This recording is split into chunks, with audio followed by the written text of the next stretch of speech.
this place? There is a reason why I'm talking to you today that I didn't realise I wanted to talk to you about.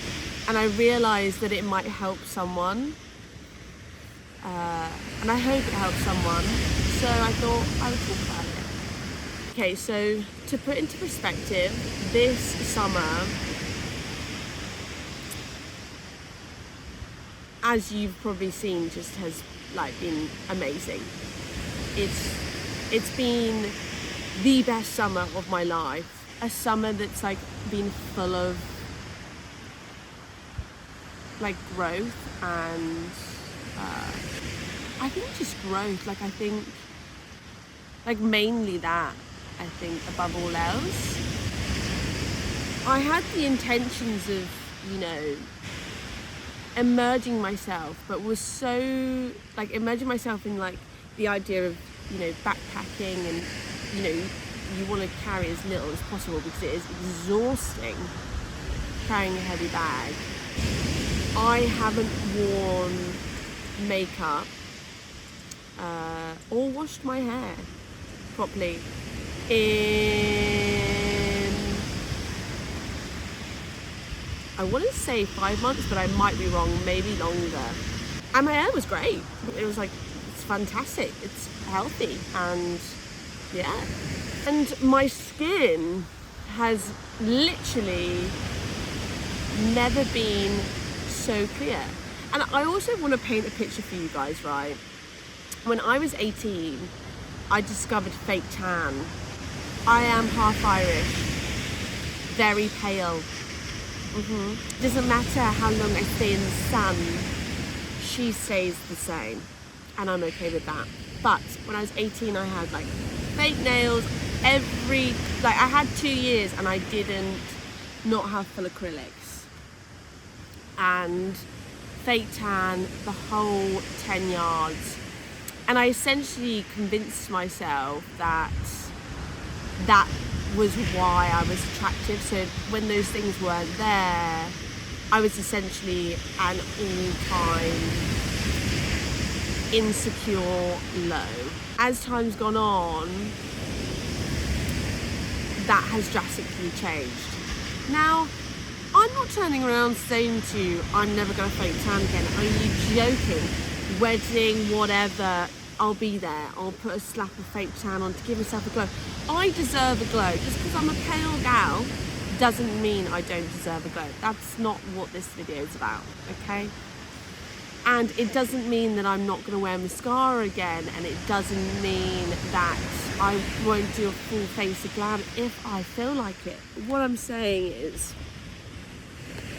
it's taught me so much, stripping everything back. And I know it sounds so basic and so simple, but I know that there's women out there that was once like me, where I couldn't go to bed, if I had spots, I couldn't go to bed next to him without covering those spots up with concealer. That is hands down, swear on my life, the truth, the God's honest truth. And he didn't even know about it. He didn't even know about it. It wasn't until, I think, this summer, I told him, and he was like, "You're kidding." And I was like, no. I was so insecure that I literally would go have a shower, whatever, do my whole thing, probably top up my fake tan, make sure that there was no streaky and whatever. And then I would fill in wherever I had scars or a spot coming through, I would conceal it. But it was the only way that I thought that I was attractive to anyone, not just him, but to anyone, to myself. And I was so miserable. And it's obviously easy for me now, being like, oh, I've got no spots at the moment, and I've got no makeup on, so I feel very confident, blah, blah, blah, blah. Obviously.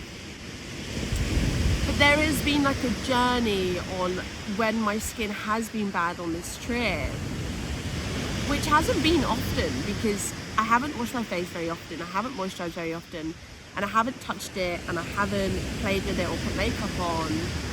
So there hasn't been many spots, one or two, maybe all summer. And I think that's a lot to do with being happy in the sun, salt water, even glacier water, like all that kind of stuff has played a huge part in that. But stripping all that back, not only has it given me confidence that I didn't even realize was possible, to just be me. Like, that's it. There was no excess anything. There was nothing to strip away. I am literally, as I stand in front of you, like, come as I come. There is no other layer, no further layer to me, apart from my roots growing currently. To me, like, I'm literally not hiding any version of me in front of you right now, and to me that is such a power move. There would have been no way in hell 18-year-old Millie would have done this trip, or 19-year-old Millie, or even 21-year-old Millie would have ever done this trip without concealer in her bag. No way. Like, no way. Maybe even last year's Millie. No way. And I'm sharing this because, one, it feels like I'm getting something off my chest for myself, but two, I'm like,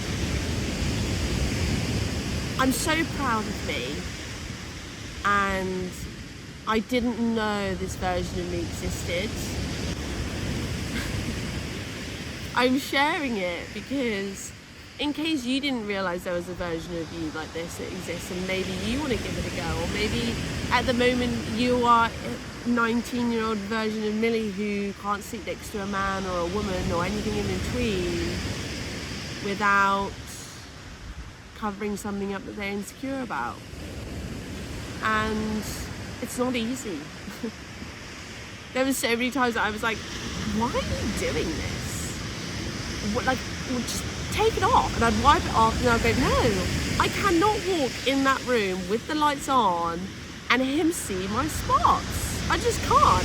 And of course he saw them. They go outwards. They're not flat. Of course he knew I had spots. Like, I just wanted at face value to look good. At flat face value, no perfect lighting, to look good in my eyes. But I didn't feel good. I didn't look good. I didn't anything. I felt crap. I felt shit.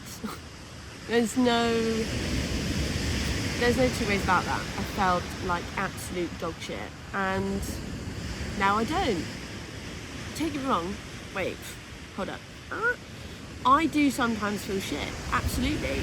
Like, the week before my period, I literally feel like yuck. But as in, like, my body normally feels yuck. Like, I feel like slow and demotivated and exhausted sometimes. But I look in the mirror and I'm like, you're doing good. You're doing good. I'm like, you've got your back. You're feeling good. You're proud of yourself. You're strong. And you're not hiding anything. I'm like, I'm not, it's just me. It's like, oh my God, like, and it's so weird saying, I'm like, should I even be talking about this right now? But I'm talking about it for 18-year-old Millie. That's who I'm talking about it for, because I wish I saw a video where I was like, oh my God, she openly just said that she wore concealer in front of her boyfriend in bed when she was going to sleep. Like, I'd do a full skin routine, I would do my oils and stuff, and then let it dry, and then do my concealer and go to bed. Naughty, but it's a process, and like this place right here, right now, these waves that you're listening to, I listen to 24 hours a day. Sometimes I am just like, oh my God, especially if there's like a storm, they can be super bad, but also super beautiful. And like Canada in general has been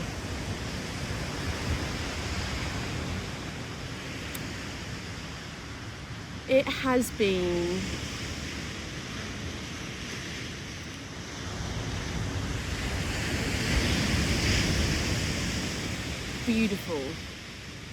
It's been scary. I have bites on my ankles all over. I itch just thinking about it from the mosquitoes. But if that's the price I have to pay to find a version of myself that I didn't think existed, or be proud of myself, or grow as an individual, then I'll take all the bloody mosquitoes. No, I wouldn't actually. I would take 2 more. I want to encourage people to, especially women, to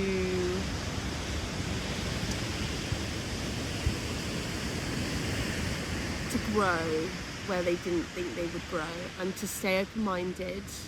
I'm not saying you have to do what I did. I'm not saying that at all. But I am saying stay open-minded, and that you might not be like where you want to be right now. You know, like, you might not expect it from yourself, but expect the unexpected, baby. Yeah. Expect the unexpected. And just as simple as taking makeup out of my life for just a short period of time, I'm not saying it's forever, has changed me for the rest of my life. Like, I remember, actually, not J-Lo, the woman that sings New York, concrete jungle where trees and... oh, what's her name? Alicia Keys, that's the one. She decided to quit makeup, like, as in, like, not wear makeup for shows or anything. And it was like, oh my gosh. And I thought, what? No makeup! And she looks amazing. Absolutely fucking fantastic. And I'm like, now, I thought, does it really matter? Like, does that really matter? Taking makeup out of your life? And yeah, in my life, it mattered more than I realised, actually.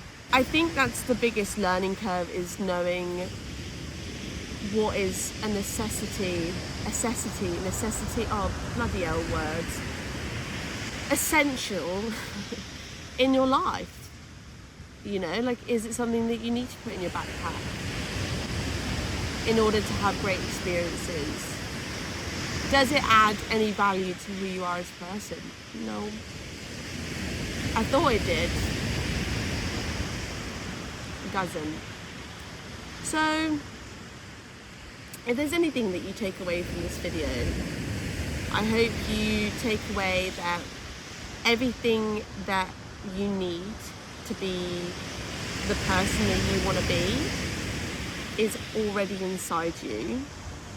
It just takes time and patience and care and love to nurture it, to bring it out, and to encourage it to be raw, and just to be like, this is enough. Like, I'm enough.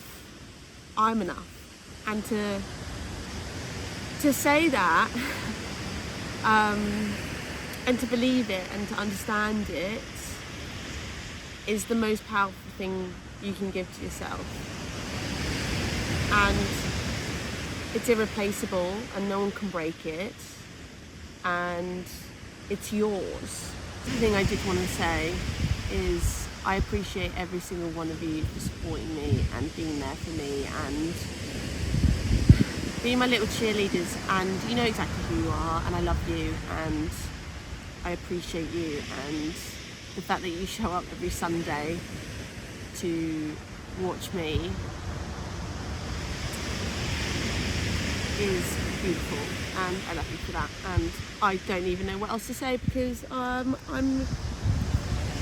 now gonna go watch these waves and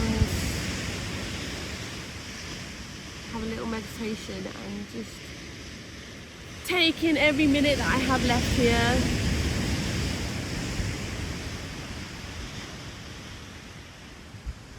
Just me and this beach.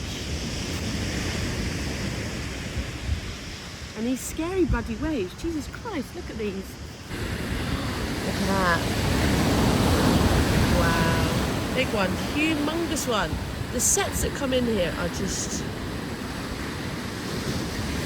Whoa.